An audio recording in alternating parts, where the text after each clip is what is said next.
Hello दोस्तों, आज हम एक एक्सपीरियंस सुनने वाले हैं मूवी का जिसका नाम वाइकिंग वॉल्फ 2023 में आने वाली एक हॉलीवुड मूवी है। बहुत ही शानदार मूवी है। चलते हैं मूवी की तरफ। करने के दौरान इन्हें कोई भी ऐसी कीमती चीज नहीं मिलती जिससे ये लोग अपना काम चला सकें। तभी इन्हें वहाँ पर एक खुफिया दरवाजा नजर आता है। जब ये लोग उस दरवाजे को खोलकर अंदर जाते हैं तो वहाँ पर एक भेड़िए का बच्चा था। ये लोग वहाँ से लौटते समय उस भेड़िए के बच्चे को भी अपने साथ रख लेते हैं, मगर तभी रास्ते में वो भेड़िए का बच्चा इन लोगों पर अटैक कर देता है और एक एक करके इन सभी लोगों को जान से मार देता है। इसके बाद वो भेड़िए का बच्चा वहाँ से भागकर नॉर्वे के जंगलों में पहुँच जाता है। इसके बाद हम कुछ टाइम आगे की कहानी को देखते हैं, जहाँ पर हमें एक लड़की दिखाई जाती है। इस लड़की का नाम थेल है और इसकी फैमिली में उसकी एक छोटी सिस्टर और उसकी मदर जो कि पुलिस ऑफिसर हैं, साथ ही उसके फादर हैं। थेल की मदर का हाल ही में नॉर्वे के इलाके में ट्रांसफर हुआ है और उसका घर उसी जंगल के पास में है जहाँ पर वो भेड़िया खो गया था। अगले दिन थेल की दोस्ती स्कूल के एक लड़के जोनस के साथ हो जाती है,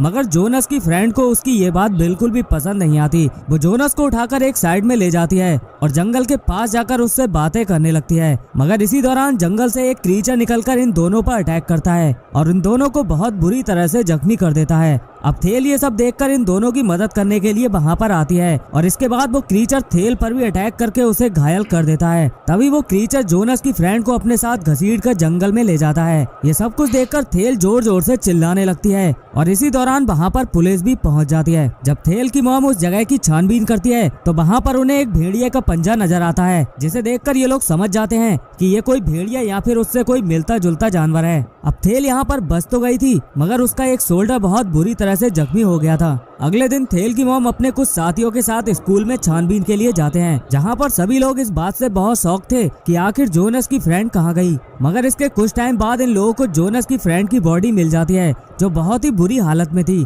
डॉक्टर जब उस बॉडी का एग्जामिनेशन करते हैं, अब एग्जामिनेशन करने के बाद वो डॉक्टर थेल की मॉम एलिन को बताती है कि ये किसी आम जानवर का काम नहीं है, ये बहुत ही ज्यादा खतरनाक जानवर है। इसके बाद वो डॉक्टर एलिन को एक ऐसे आदमी के बारे में बताती है जिसे वुल्फ के बारे में बहुत अच्छी नॉलेज थी और इसे वुल्फ हंटर भी कहा जाता है। अब रात को हम एक आदमी को देखते हैं जो हॉस्पिटल में जाकर उस लड़की की डेड बॉडी के पास जाकर खड़ा हो जाता है और उसकी बॉडी को देखने लगता है। इसके बाद वो आदमी एलिन से मिलता है और उसे बताता है कि ये जानवर बहुत ही ज्यादा खतरनाक है और इसे वुल्फ नहीं कह सकते, बल्कि ये एक बियर वुल्फ है जो इंसानों से भेड़िए में और भेड़ियों से इंसानों में कन्वर्ट हो सकता है। अब उस आदमी की बातों पर एलिन को बिल्कुल भी यकीन नहीं होता और वो उसे वहाँ से जाने को कहती है, मगर जाते समय वो आदमी एलिन को एक बुलेट देता है जो कि सिल्वर बुलेट थी और वो उससे कहता है कि अगर कभी तुम्हारा सामना बियर वुल्फ से हो जाए तो तुम उसे इस बुलेट से आसानी से मार सकती हो। अब अगले दिन हम उस वुल्फ हंटर को देखते हैं जिसे एलिन ने उस बॉडी को एग्जामिनेशन करने के लिए बुलाया था। इधर हम देखते हैं कि थेल का जख्म दिन ब दिन बढ़ता जा रहा था और इसी दौरान उसे उस मरी हुई लड़की के विजन भी आ रहे थे, क्योंकि कहीं ना कहीं थेल उस लड़की की मौत का जिम्मेदार खुद को मान रही थी। इसी दौरान हम ये भी देखते हैं कि थेल की बॉडी में काफी ज्यादा चेंजेस आ रहे थे। अगले दिन हम एलिन को देखते हैं जो अपने कुछ साथियों के साथ मिलकर जंगल में उस वुल्फ को ढूंढने के लिए आई थी। जंगल में कुछ दूर जाने के बाद इन्हें एक आदमी की लाश नजर आती है जिसका सर नहीं था और इस आदमी की बॉडी बहुत बुरी हालत में थी। इसके बाद एलिन वहाँ पर दो लोगों को रुकने के लिए कहती है और खुद अपने साथ कुछ साथियों को लेकर आगे जंगल में वुल्फ को ढूंढने निकल जाती है। आगे जाकर एलिन को एक और डेड बॉडी मिलती है जिसकी हालत भी पहली डेड बॉडी की तरह ही काफी बुरी थी। अब फिर से हम वही दो आदमियों को देखते हैं जिन्हें एलिन ने पहली डेड बॉडी के पास रुकने के लिए कहा था।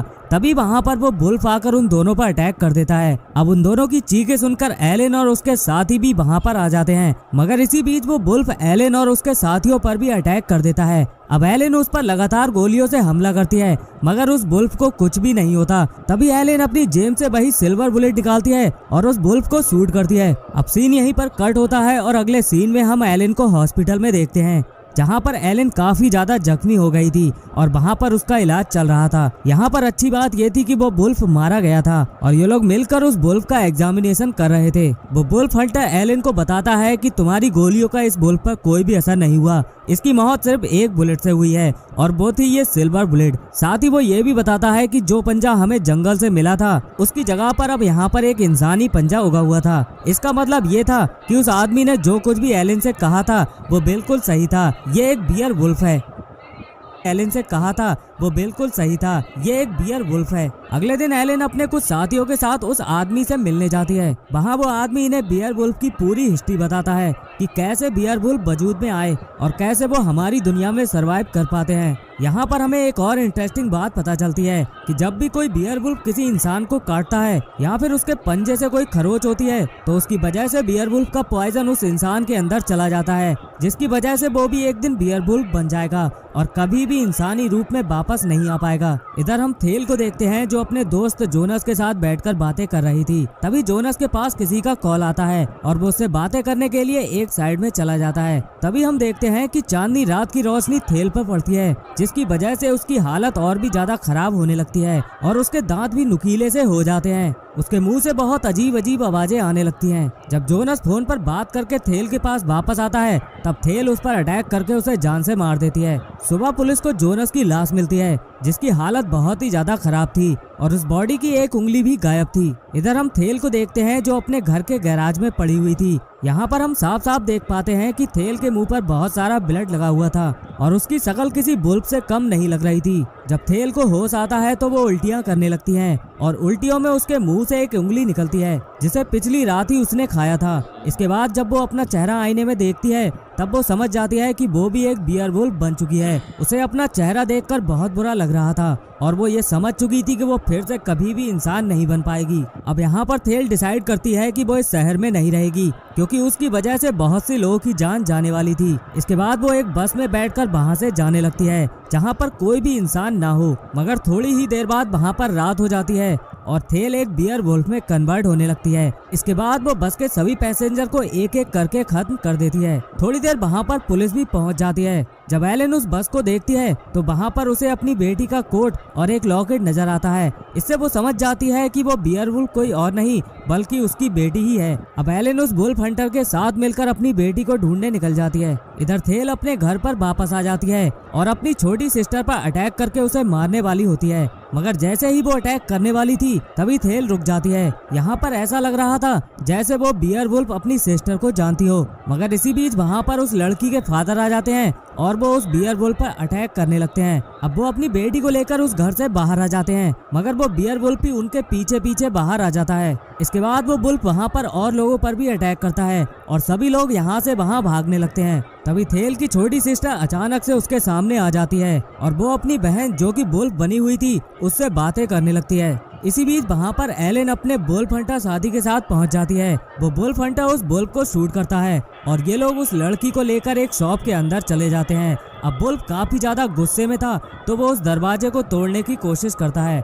मगर तभी वहाँ पर वो आदमी आता है जिसने सिल्वर बुलेट दी थी। वो एक ट्रिक लेकर वुल्फ को मारने की कोशिश करता है, मगर यहाँ पर वुल्फ को तो कुछ भी नहीं होता बल्कि वो आदमी और एलेन ही घायल हो जाते हैं। इसके बाद वो वुल्फ उस आदमी को भी मार देता है। अब उस आदमी को मारने के बाद वो वुल्फ एलेन की तरफ बढ़ता है और उस पर भी अटैक कर देता है। एलेन खुद को बचाने की बहुत कोशिश करती है, मगर वो वुल्फ काफी ज्यादा ताकतवर था। अब यहाँ पर वो वुल्फ हंटर जो घायल हो गया था वो एक इंजेक्शन को उठाने की कोशिश करता है, मगर उसका हाथ उस इंजेक्शन तक नहीं पहुँच पाता। मगर इसी बीच वो छोटी लड़की आकर उस इंजेक्शन को उस वुल्फ पर मार देती है, जिसकी वजह से वो वुल्फ बेहोश हो जाता है। अब अगले सीन में हम एलेन को उस वुल्फ के साथ देखते हैं और यहाँ पर एलेन अपनी ही बेटी को मारने की तैयारी कर रही थी। वो अपनी गन में एक सिल्वर बुलेट को डालती है। यहाँ पर एलेन ऐसा बिल्कुल भी करना नहीं चाहती थी क्योंकि वो वुल्फ उसकी बेटी है, लेकिन अगर वो ऐसा नहीं करती तो यहाँ पर और भी कई लोगों की जानें जा सकती हैं। इसके बाद वो अपनी बेटी की तरफ गन को पॉइंट करती है और उससे सॉरी कहती है